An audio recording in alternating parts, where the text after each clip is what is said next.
Chris Lovell here with the head coach of the Lubbock-Cooper baseball team, Brad Wuensche, and this is another edition of Pirate Talk. Thank you to our sponsor, Texas Tech Federal Credit Union, for sponsoring these podcasts. We certainly appreciate those folks. How many times do people mess up your last name? More than you I've gotten them all. And the funniest one is whenever I was in college. They say my name over the loudspeaker. Oh, I'm sure. And yeah. It's Wuensche, and it sounds a little Asian. So I get to second base, and there's like, man, I thought you were Asian, but I'm not. It's actually a strong German last name. It's very Americanized, and it's pronounced how it's pronounced, but yeah, I got tons of stories. Yeah, and my last name is super simple, and people still try to mess it up. So I can only imagine how yours is. Trying to ask Siri, to call my sister, you have to say, call Kylie Woosh. Yeah. So it's just so they'll understand you. You are, speaking of sister, you are the youngest and you've got 3 big sisters. How was that growing up? It was awful. Okay. Brutal honesty right here. It was awful.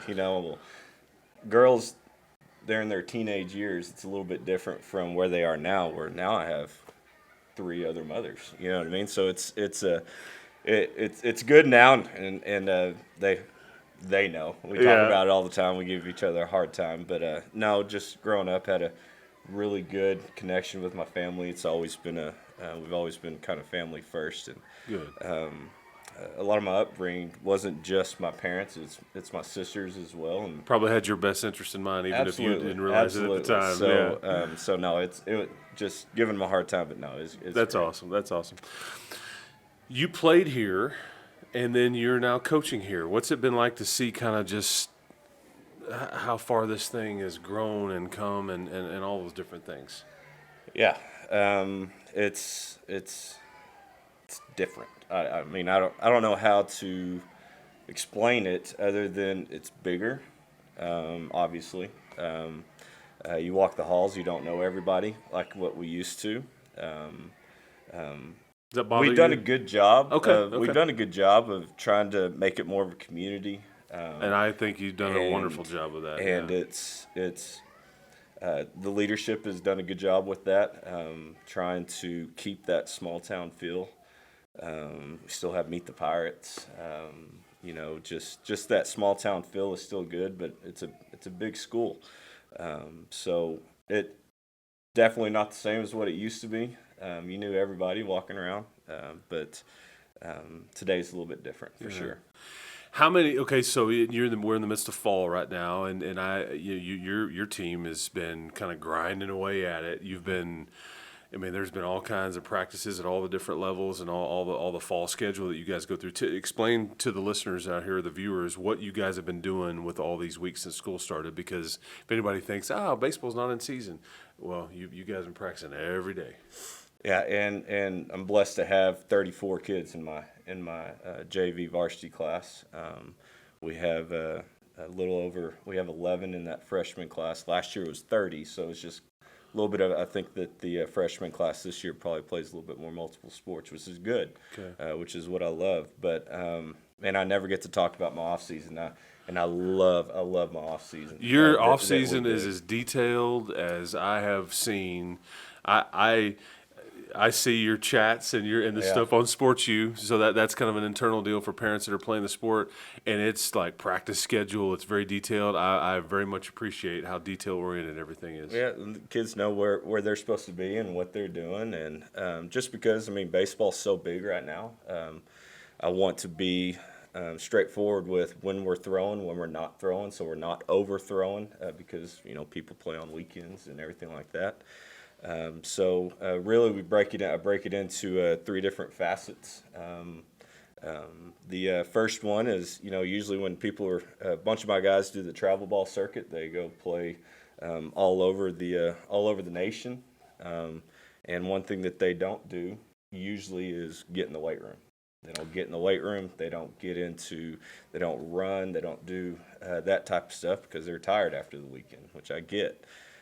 So in the weight room, we really hit the high reps. We try to get. So you're saying you use weight room in the middle of the week when you have them, Absolutely. Yes, gotcha. Absolutely. Yes. So we hit the weight room hard, but at the same time, we get about an hour with them during the middle of the day, so we're playing baseball. I kind of piggyback off that summer season, and don't have to get arms ready or anything like that. And we go through different situations for about 4 weeks, 5 weeks, then we cap that off with a little red-black series, get the competitive juices going Fall a little ball, bit. right, Fall ball, yeah. LSP fall ball, which is really fun, and it's a time that that were juniors, they get to be seniors now, see that type of leadership, what they want their legacy to be, bringing in those sophomores. It's everybody coming together and competing, and it's really good. It's been really good.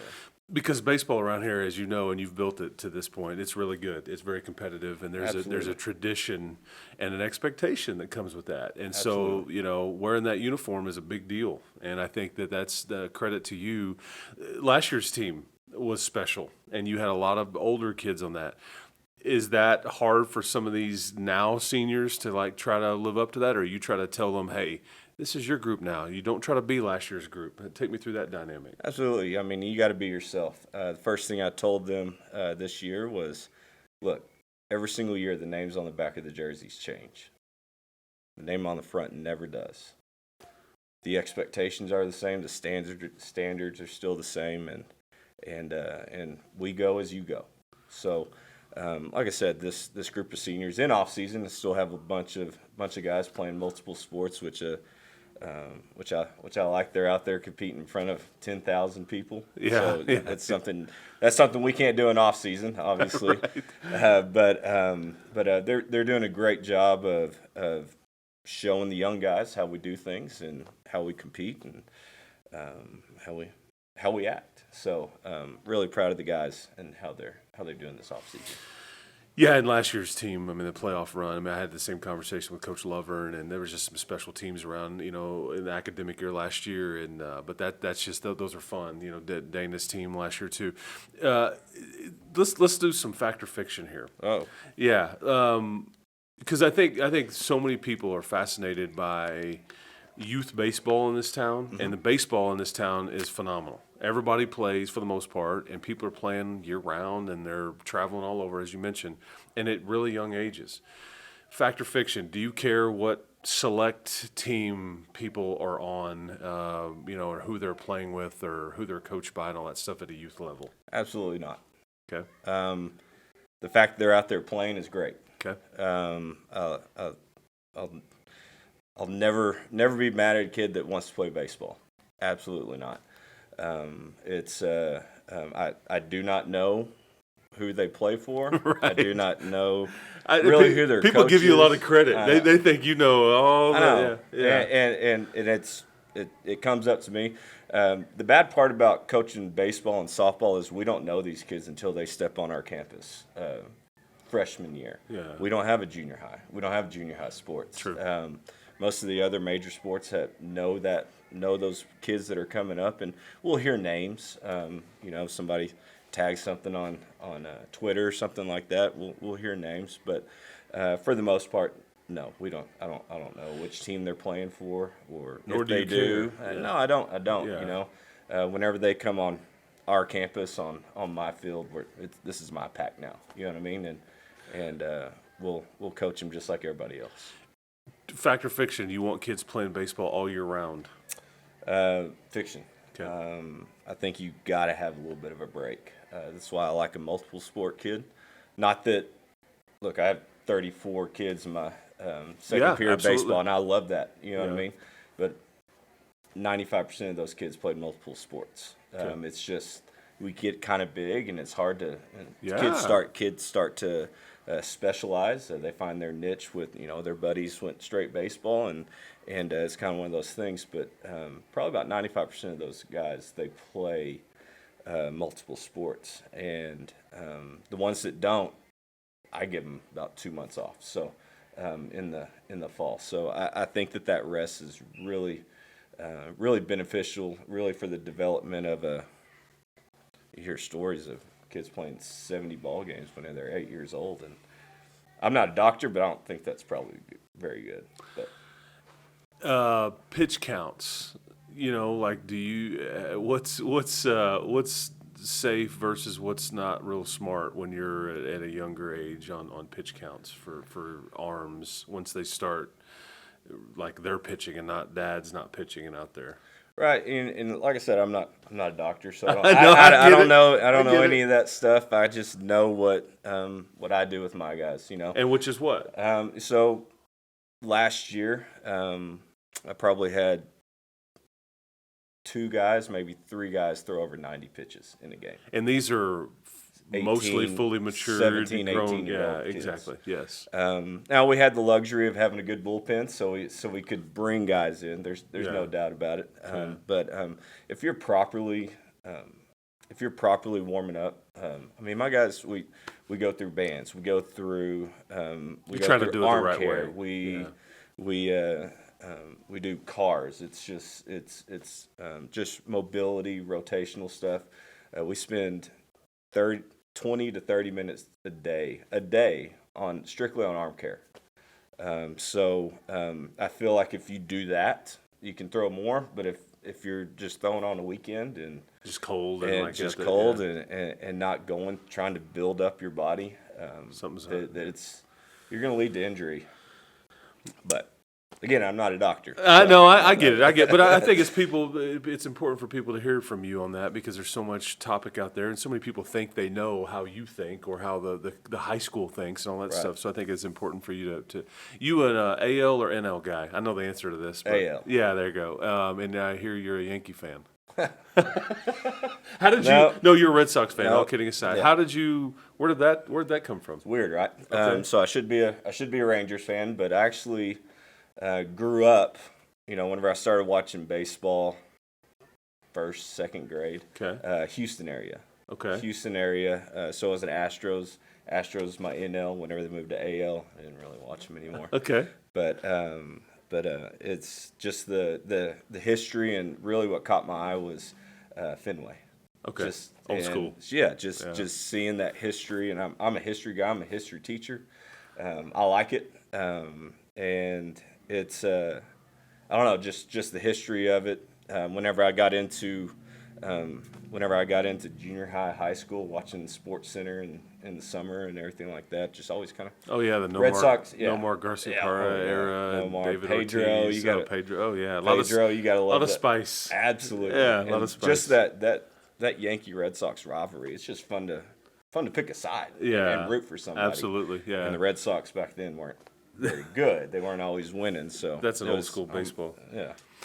One thing else I was going to we talked about youth baseball and all that stuff, and you've had a lot of young men from your program that go play at the college level, and some of them college baseball is strange, and I don't think people really grasp that. It's funny, I bumped into Kyler Galmore Yeah. a few days ago, and he's at Vernon Junior College, Right. and I'm like, you liking it? And he's like, wow, man, I'm playing in 16 inning games, and he goes, I like it though, it's fun and all that stuff, but there's a lot of places to go play baseball, different. and it's different. Yeah, it's not real. I don't know.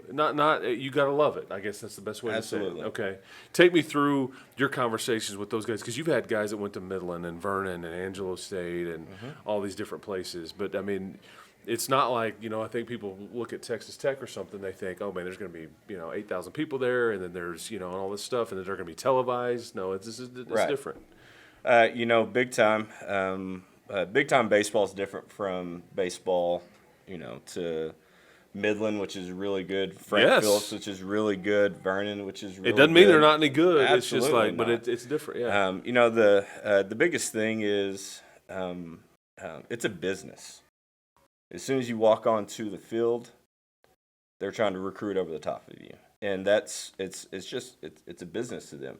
Doesn't mean that they're going to treat you any worse. Doesn't mean it's gonna that they don't believe in you, but it's a business to It's them. their If you're- job, If yeah. you're not trying to recruit over your last recruiting class, then what are you doing? Yeah. And it's one of those things that honestly the recruitment part is probably the easiest part of for the athlete because whenever you actually get in there, it's look, there's only 35 spots usually on a D1 roster, and they're probably recruiting about 50. You're going to bring in about 50 kids, and the cut process is still there, but that's usually not something that's really talked about. Just whenever I talk to them, it's understand that it is baseball. You got to love it, but it's different. If you like hanging out with, if you like going to tailgates on a Saturday, you're probably going to be pulling a doubleheader in Clarendon, America. You know what I mean? It's on that Saturday whenever your buddies are going to Texas Tech. But you got to love it. And whenever I talk to them, if you do love it, stick with it, because look, college baseball changed my life. Yep. Okay. I'm sitting here today because of college baseball. You know what I mean?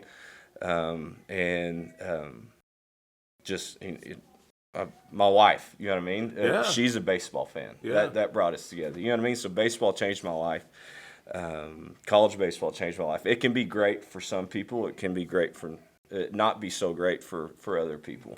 Gotcha. But it's definitely a grind. And I've talked to, we sent 8 people to the next level last year. It was a good senior class, and talked to him on the phone. All right, this is my 2-week check-in. How we doing? And So you still talk to them? oh, absolutely, Yeah, I love it. Okay. Absolutely. And the first thing they say is, "Coach, it's different. You were right. It's different. All right, do you like it?" Yes, but it's different. But and I'm not trying to discourage anybody. It's just being knowing honest. the facts. Yeah. Just knowing the facts. Mm-hmm. So it's definitely a grind. Those guys that went to the next level, they definitely earned it on their own. I was there to facilitate it, and no way can I get some kid into college. You know what I mean? Yeah. And if somebody's telling you that, they're lying to you. It's yourself. The kid gets himself into college. We can be there to facilitate that, but after that, it's his decision. It's what are you doing on? Do you want to do that on the weekend? Are you good enough? That's a big thing. Really in high school is, are you putting in the time right now to get yourself to that situation? You just sent out your schedule. How long does that take to kind of build that?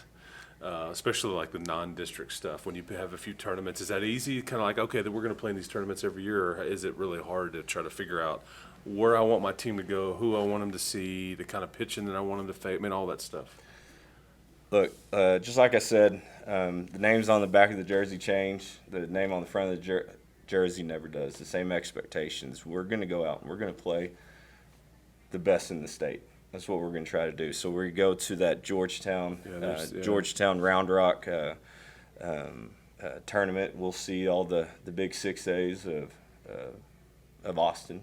Georgetown was the 5A state champion last year. That second weekend tournament, we're going to DFW. It was called the DFW Clash last year, where we played Rockwall Heath. It says PBR. Is that professional bull riders?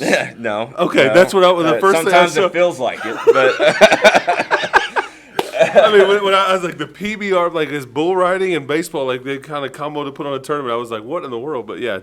but that's a big summer ball Okay. thing. It's a big prep baseball report. Gotcha. They get your name out there. I knew it wasn't bull riding, but this is the first thing I saw. I was like PBR. I'm like, man. I tell you what, last year it felt like it. We were on great. the back of a bull. We had South Lake Carroll last year for our 6th game, and Rockwall Heath and Denton Geyer. So you're playing all the big boys, and you figure out who you are after those tournaments. We figured out last year who we were and what we needed to work on, and I think we rolled off about 24 straight after that. You know what I mean? So those two tournaments, including the Lubbock tournament this year that we're in, we actually have to play 2 district ball games in our Lubbock tournament this year. So those first two tournaments are going to be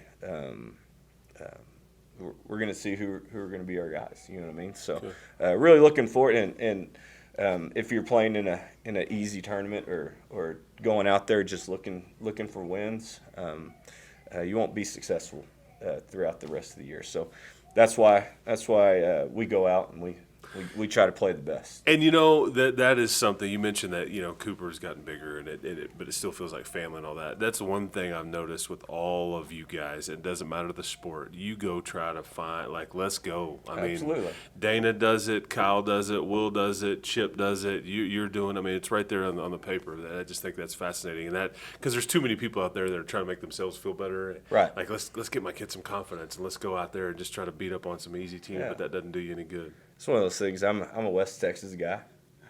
I think that West Texas is the best, and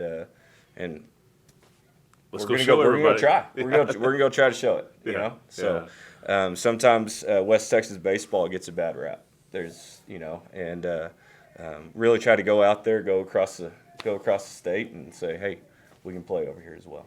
Any Major League Baseball predictions right now? Do you watch that every night when you go, or day sports? You got to at nighttime. I mean, we're in the midst of the playoffs. Any predictions? Red Sox aren't in it. Yeah, I know. So I kind of don't watch it as well. I thought Seattle was really hot, but they kind of let something get away from them last night. Houston's always good. Yeah. They're one of those that they're used to winning. I like Dusty Baker. Okay. You know what I mean? I kind of root that he does get one. Okay. But I kind of want the Dodgers-Astros series to happen again because there's some bad blood there. Yeah, there's going to be some trash cans. There's going to be a lot of stuff banging over there. So that would be a fun one to watch. If speaking of, you mentioned Dusty Baker, is there anybody else that you kind of observe casually that you're like, man, I like the way he manages. I like his personality. I like what he's about. Is there anybody, college, pro, whatever? It doesn't matter. Tim Tadlock. He's a player's guy. He's very nonchalant. It's just got to get out there and keep on playing. You know what I mean? Yeah, very even keel. Just even keel. I like that. Manager-wise for the MLBs, I was a big Terry Francona fan. Okay. Players guy. His players loved him.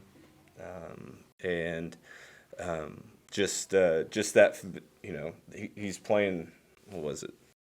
Backgammon with Dustin Pedroia before each game. Yes. You know what I mean? I like that aspect of, because ultimately you're in here, we're doing it because it makes me feel young again. You know what I mean? Right. We like to have relationships with all my guys and really, I really like that time. So hopefully they like that as well, and they have that connection with me as well. But I really like the way that Terry Francona's guys loved him. Yeah, that's well said. And we'll do this again whenever we get to springtime and your season gets closer and all that stuff. But I think it's important for people to hear from you about some of the different things and the fall, because I think people out of sight, out of mind. That's not true. You guys we're are working. Absolutely, we're working you are. hard. Yeah, we're working hard. So it's a testament to the kids that I got. You know what I mean? Yeah. No, I don't have to watch their reps. They know. They know that the competition within the program is so high that they got to be the best, and that happens in the weight room. It happens. They're taking their bats home after practice. I'm not making them do that. They understand the competition, and that's a competition in life right there. You know what I mean? Yeah. So it'll be good. Let's finish up with some rapid fire. We'll You kind bet. of throw some interesting things with you. Favorite TV show of all time for Brad Wuensche is what? Oh, TV show, Game of Thrones. Okay. Did it end the way you wanted it, or were you disappointed how do you in end it? that? I know. You Yeah, know what I mean? that's How right. do you end that? They hurried up with it. It was kind Absolutely. felt forced a bit. Yeah. Rather owe someone money or a favor? A favor? See, and my thing there is that I'm afraid somebody's like, hey, man, I need help moving this weekend. And it's like, oh, there's nothing worse than helping somebody move. Right. Definitely a favor. Now that I think about it. I don't like borrowing. I don't like borrowing at all. So, so definitely a favor. There you go. Because money is like a finite number. I have somebody $50 worth of favor. It could be like something really small or really big. But Absolutely. It's like, you Absolutely. never know. Okay. I owe Coach Taylor a lot of favors for helping me move about 3 times. So that's when you know you have a real good friend. No that's doubt. when you know you have a real good friend. Best fast food burger. Whataburger. Yeah, there you go. That's Texas. Yeah, that was a layup. I served that one up. Best gift you've ever received. Best gift I've ever received. Like from one of you got two sweet little kids. I mean, the missus give you something, parents give you something when you're growing up. I mean, my parents were my parents worked really hard. Okay. We weren't by any means just well off, so I gotta pick up my 16 And year that was old probably birthday. a big deal to you. Oh, absolutely, Yeah. Pickups, man. absolutely. Yeah, that's right. Hashtag West Texas. I still Yeah. remember it, all blue. Yeah, that's right. Okay, so for Halloween, Brad Wuensche has to dress up as his favorite baseball player. It would be who? Dustin Pedroia. Okay, there you go. That was easy. Oh, we could already mention his name. Yeah. He's a backgammon champ, I guess, is what we Yeah. talked about. Yeah. So, and just because you like the way he plays the game and everything, He's. You look at him, and he's like, "You're not supposed to be a professional athlete, And then- you're not supposed to be an MVP." And the way he goes about his business, the way his passion, the way he played, it meant something to him. It was personal, and that's I don't know, kind of the way I feel like whenever I'm in a competition. Love it. Well, man, I enjoyed it. You crushed it. That Absolutely. was fun, man. Thanks We'll for do this having again. me. Absolutely. We'll do this again. That was another edition of Pirate Talk for Chris Lovell, for Brad Wuensche, and some Dustin Pedroia right there. There you We'll go. see you. We'll see you next time.